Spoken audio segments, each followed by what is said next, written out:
اور اس کی چوٹی کے اوپر کھڑے ہو کر کے دائیں بائیں دیکھ رہی، اور پھر اس کے دوسری جانب جو ہے وہ مروہ نامی چھوٹی سی پہاڑی تھی، تو یہ پھر اس سمت آئیں، درمیان میں نشیبی جگہ تھی، وہ چلتی ہوئی دیکھتی اپنے بیٹے پہ نظر رکھے ہوئے دوڑے جا رہی تھی، اور جہاں سے بیٹا نظر نہیں آ رہا وہاں بہت تیزی سے گزری، اور پھر جا کے مروہ پہ چاروں طرف دیکھا، کوئی پرندے اڑتے کہیں جانب دکھائی نہ دیے، ادھر بھی دیکھ لیا تھا ادھر بھی دیکھ لیا تھا، لیکن ماں کی ممتا تھی اور ادھر تڑپتا ہوا اسماعیل تھا، کوئی اور راستہ نہیں تھا۔ ماں وہاں سے آ کے پھر دوبارہ جبل صفا پہ آتی ہیں اور اس پہاڑی کے اوپر پھر دوبارہ دائیں بائیں دیکھتی ہیں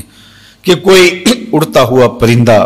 مجھے دکھائی دے اور میں اس نشان پہ جاؤں اور 2 بوند پانی کی مل جائے اور اپنے بیٹے کے حلق میں ٹپکا دوں، اس کی زندگی اور اس کی حیات مستعار کے لمحے جو ہیں وہ نصیب ہوں، لیکن وہاں پھر کچھ دکھائی نہیں دیتا، تو وہاں سے پھر مروہ کو جاتی ہے۔ ایک خاتون ہے، تنہا ہے، اور بیٹا سامنے پتھر کی اوٹ میں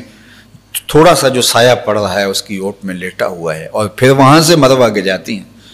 اور پھر وہاں سے صفا، اور پھر وہاں سے مروہ، ایک نہیں 7 چکر کاٹتی ہیں۔ اب یہ جن لوگوں نے حج یا عمرے کی سعادت حاصل کی ہے وہ اچھی طرح جانتے ہیں یہ اچھا خاصا فاصلہ ہے، اور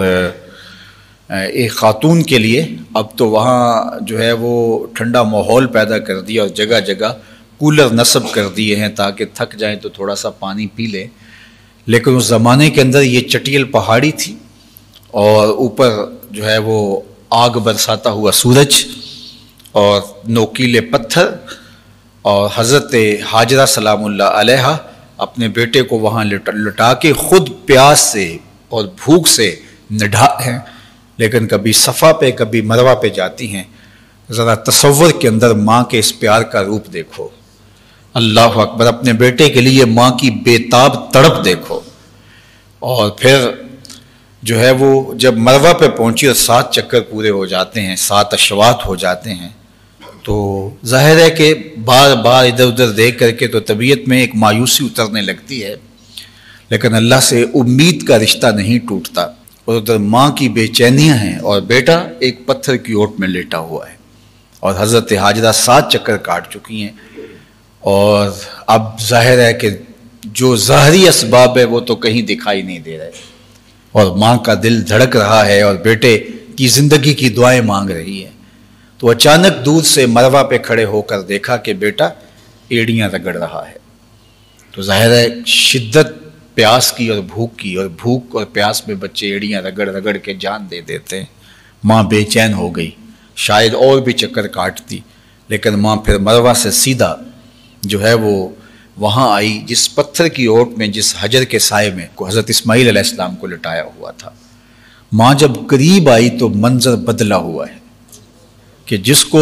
پیاس میں بلکتا ہوا چھوڑ کے گئی ہیں، اس اسماعیل، اس معصوم اور ننھے اسماعیل نے ایڑیاں رگڑی ہیں، رب نے چشمہ جاری کر دیا ہے،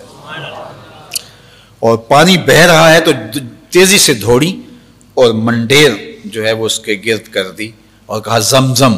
یہ عبرانی زبان کے اندر اس کا معنی رک جا رک جا۔ فرمایا اللہ بھلا کرے حضرت حاجرہ کا، اگر وہ زمزم کہہ کے اس پانی کو نہ روکتی تو یہ پوری روئے زمین پہ پھیل جاتا۔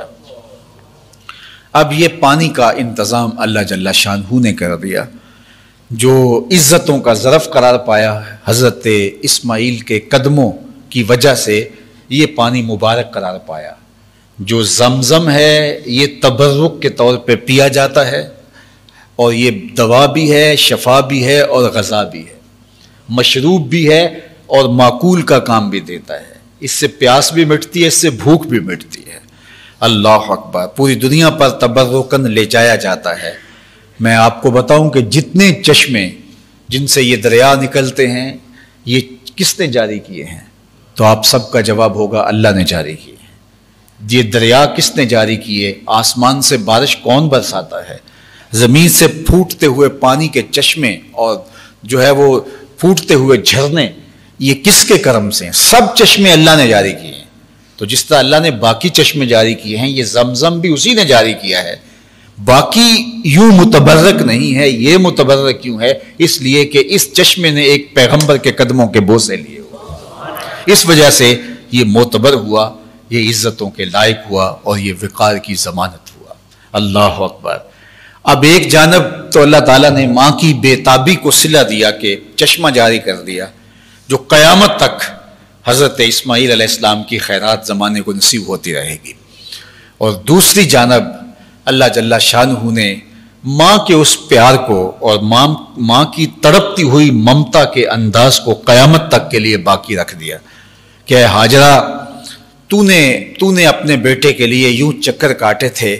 ہم تیری ادا کو قیامت تک مرنے نہیں دیں گے. جب حاجی جاتا ہے، معتمر جاتا ہے، تو وہ طواف کے بعد سعی کرتا ہے اور وہاں بھاگ رہا ہوتا ہے، بچے، بوڑھے، جوان